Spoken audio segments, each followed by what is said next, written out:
Welcome back to my Storyland for part 10 of Alice's Adventures in Wonderland by Lewis Carroll.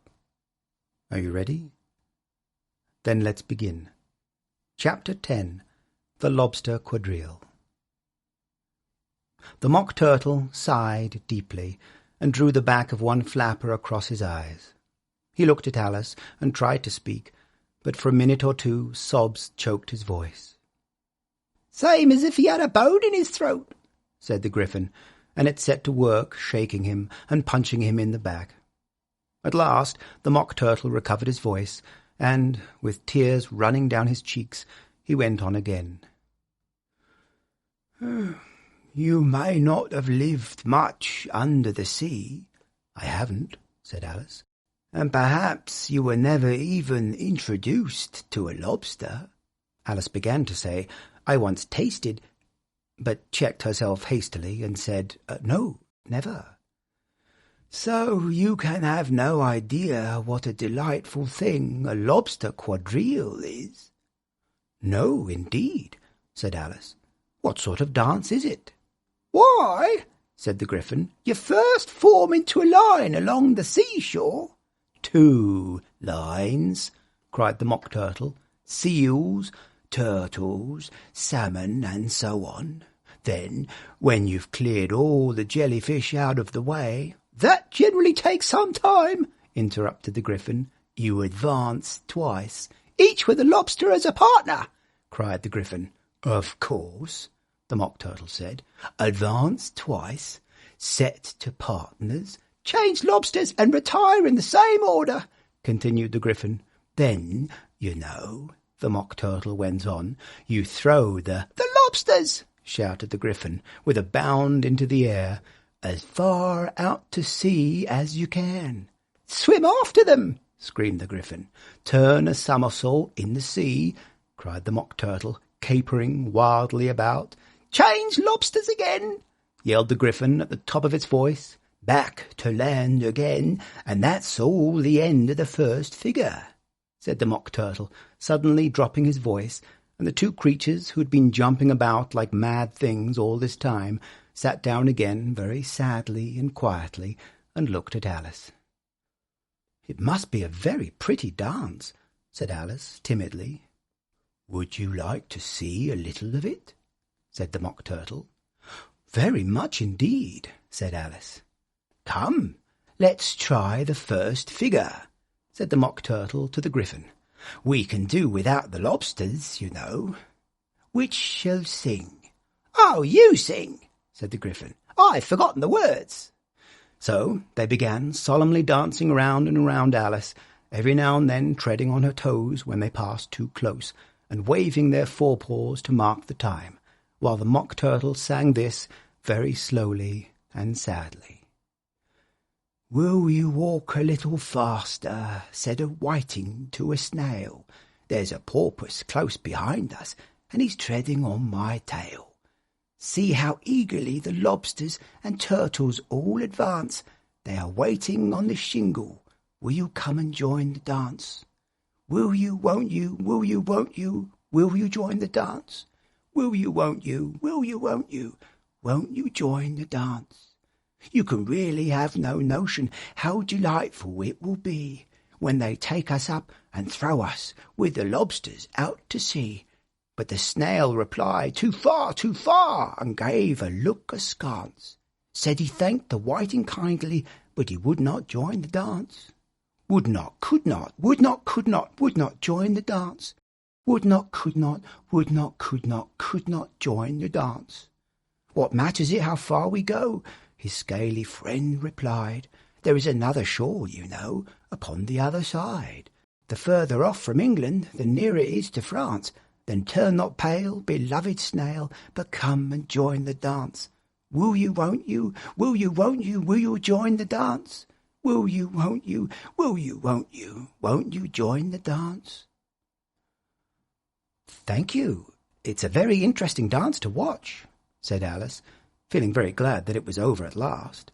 "And I do so like that curious song about the whiting." "Oh, as to the whiting," said the Mock Turtle, "they You've seen them, of course. Yes, said Alice. I've often seen them at din—" She checked herself hastily. I don't know where din may be, said the Mock Turtle, but if you've seen them so often, of course you know what they're like. I believe so, Alice replied thoughtfully. They have tails in their mouths, and they're all over crumbs. You're wrong about the crumbs, said the Mock Turtle. Crumbs would all wash off in the sea, but they have their tails in their mouths, and the reason is— Here the Mock Turtle yawned and shut his eyes. Tell her about the reason and all that, he said to the Griffin. The reason is, said the Griffin, that they would go with the lobsters to the dance, so they got thrown out to sea. So they had to fall a long way, so they got their tails fast in their mouths, so they couldn't get them out again. That's all. Thank you, said Alice. It's very interesting. I never knew so much about a whiting before. I can tell you more than that, if you'd like, said the Griffin. Do you know why it's called a whiting? I never thought about it, said Alice. Why? It does the boots and shoes, the Griffin replied, very solemnly. Alice was thoroughly puzzled. Does the boots and shoes? She repeated in a wondering tone. Why, what are your shoes done with? Said the Griffin. I mean, what makes them so shiny? Alice looked down at them and considered a little while before she gave her answer. They're done with blacking, I believe. Boots and shoes under the sea, the Griffin went on in a deep voice, are done with whiting. Now you know. And what are they made of? Alice asked in a tone of great curiosity. Soles and eels, of course, the Griffin replied rather impatiently. Any shrimp could have told you that.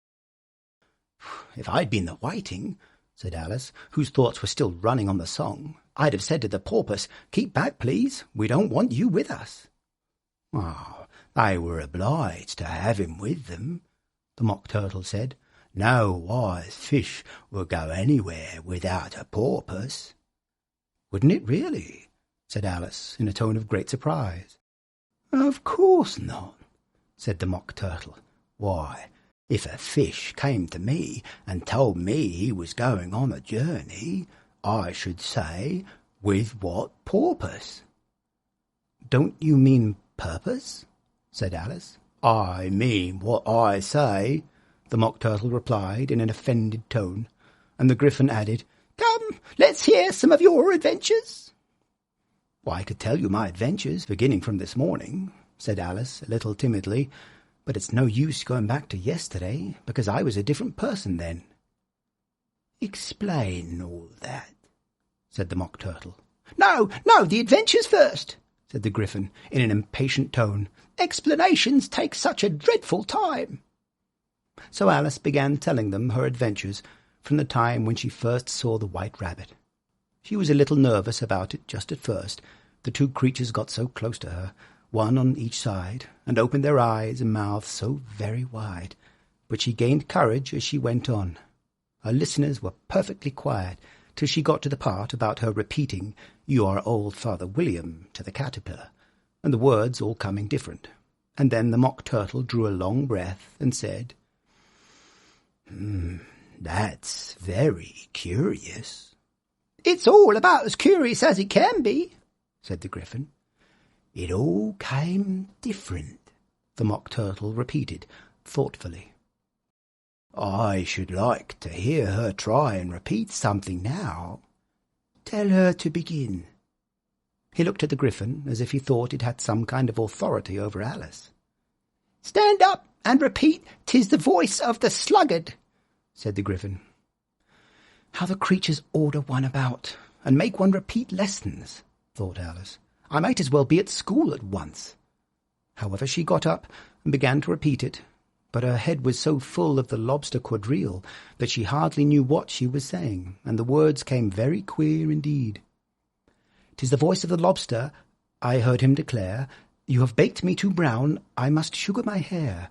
As a duck with its eyelids, so he with his nose trims his belt and his buttons, and turns out his toes."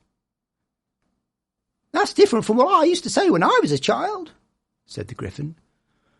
"Well, I never heard it before," said the Mock Turtle, "but it sounds uncommon nonsense." Alice said nothing.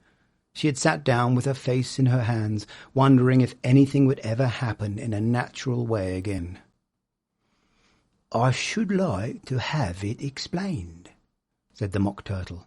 "She can't explain it," said the Griffin hastily. "Go on with the next verse."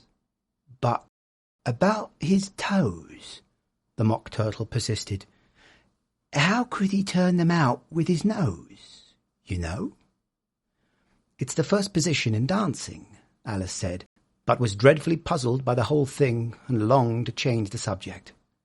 "Go on with the next verse," the Griffin repeated impatiently. "It begins, 'I passed by his garden.'" Alice did not dare to disobey, though she felt sure it would all come wrong, and she went on in a trembling voice, "I passed by his garden and marked with one eye how the owl and the panther were sharing a pie." "What is the use of repeating all that stuff," the Mock Turtle interrupted, "if you don't explain it as you go on? It's by far the most confusing thing I ever heard." "Yes, I think you'd better leave off," said the Griffin, and Alice was only too glad to do so. "Shall we try another figure of the Lobster Quadrille?" the Griffin went on. Or would you like the Mock Turtle to sing you a song?" "Oh, a song, please, if the Mock Turtle would be so kind," Alice replied, so eagerly that the Griffin said, in a rather offended tone, "No accounting for tastes. Sing a turtle soup, will you, old fellow?" The Mock Turtle sighed deeply and began, in a voice sometimes choked with sobs, to sing this. "Beautiful soup, so rich and green, waiting in a hot tureen, who for such dainties would not stoop?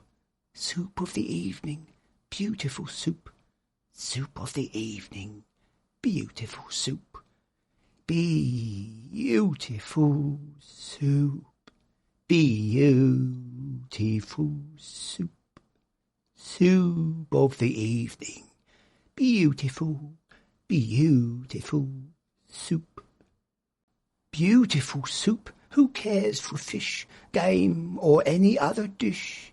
Who would not give all else for 2 pennyworth only of beautiful soup?